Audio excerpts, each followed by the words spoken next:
Le surf féminin est en pleine expansion. Mais il reste encore un domaine dans lequel les femmes ont du mal à s'imposer, le shape. Elles sont rares à confectionner des planches et encore plus rares pour elles de pouvoir vivre de leur métier. En France, il n'existe qu'une seule shapeuse professionnelle. Et on a de la chance parce qu'elle vit ici, dans les Landes. Moi c'est Marion et je fais des planches de surf à Soustons dans les Landes.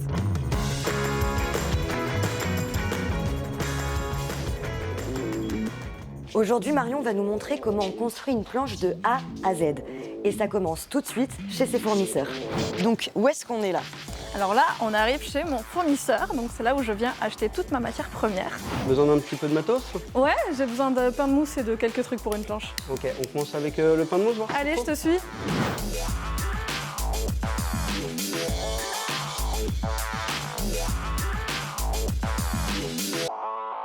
Je pensais, moi, qu'une planche, c'était une planche de bois, en fait, mais pas du tout.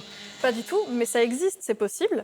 Mais moi, je suis plutôt dans la planche en résine polyester et la mousse est de la mousse polyuréthane. Donc moi, je fais pas des planches en bois, mais en tout cas, ça existe et c'est un très beau métier aussi, ouais. Alors aujourd'hui, on a choisi un pain de mousse, donc on va faire un fiche pour une jeune fille.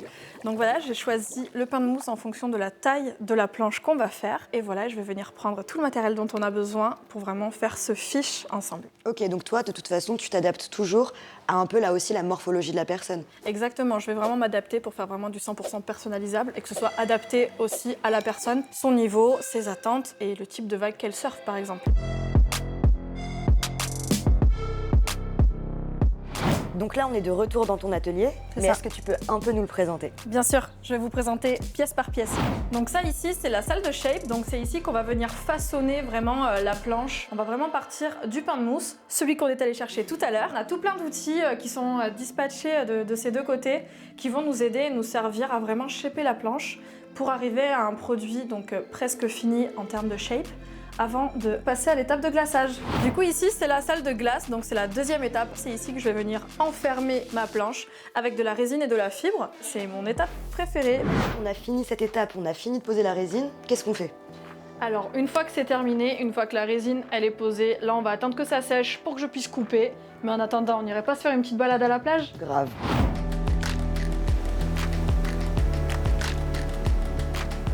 Comment ça t'est venu à l'idée de devenir shapeuse? Je n'avais pas décidé de devenir shapeuse à la base. J'étais designer, architecte et j'ai eu cette passion pour fabriquer mes propres objets. Et quand j'ai eu le niveau de changer ma première planche de surf, je me suis dit pourquoi pas la faire moi-même.